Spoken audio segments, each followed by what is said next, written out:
ক্ষতিগ্রস্ত দুই ধরনের, একটা হলো এই মাটি টাটি গেছে আংশিক ক্ষতিগ্রস্ত, আরেকটা হলো পুরা চাল টাল সব হয়ে গেছে অথবা ব্যর্থ হয়ে গেছে, এখন অনেক ক্ষতি হয়ে গেছে, তাহলে পূর্ণ ক্ষতিগ্রস্ত। এই তালিকাগুলো করে সঠিকভাবে আমাদেরকে দিবেন। আমরা তাৎক্ষণিক আরো কি করতে পারি, আবার এই মেরামতের জন্য কি করতে পারি, সময়ের ব্যাপার হবে, তবে আপনারা সহযোগিতা পাইবেন ইনশাআল্লাহ।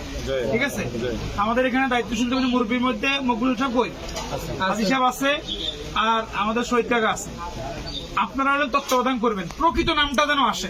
একটা মানুষ আরেকটা কথা, দুইটা লোকে ক্ষতিগ্রস্ত, একটা লোক তার অর্থ সম্পদ আছে, সে তার এই ক্ষতি পোষায় নিতে পারে, আরেকটা লোক ক্ষতিগ্রস্ত, তার অর্থ সম্পদ নাই, এই লোকটার প্রাধান্য দিতে পারে।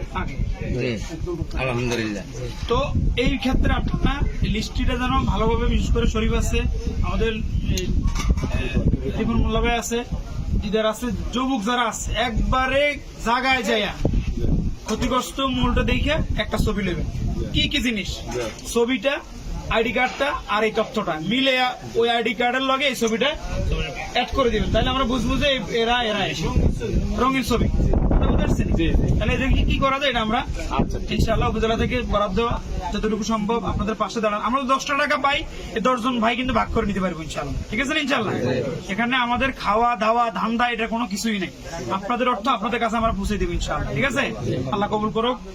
আর বিপদ আপদ দেন তো আল্লাহ, সুতরাং আল্লাহ শুকর আদায় করা দরকার, কারণ বোলা থেকে নিয়ে ওইদিকে যতটুকু ক্ষতিগ্রস্ত হয়েছে হাটিয়া, ওই হিসাবে আল্লাহ পাক আমাদের অনেক ভালো রাখছে। আলহামদুলিল্লাহ। তো বিপদ আপদ আল্লাহ দেন, ধৈর্য ধারণ করেন, ধৈর্য সুস্থতা আল্লাহ আছে ইনশাআল্লাহ। চেহারা যে বেশি বাঙ্গিয়া সিরিয়া সব চলে গেছে, এর মধ্যে এন আছে 9টা, আর ওইখানে 60টা, এই 13টা, আর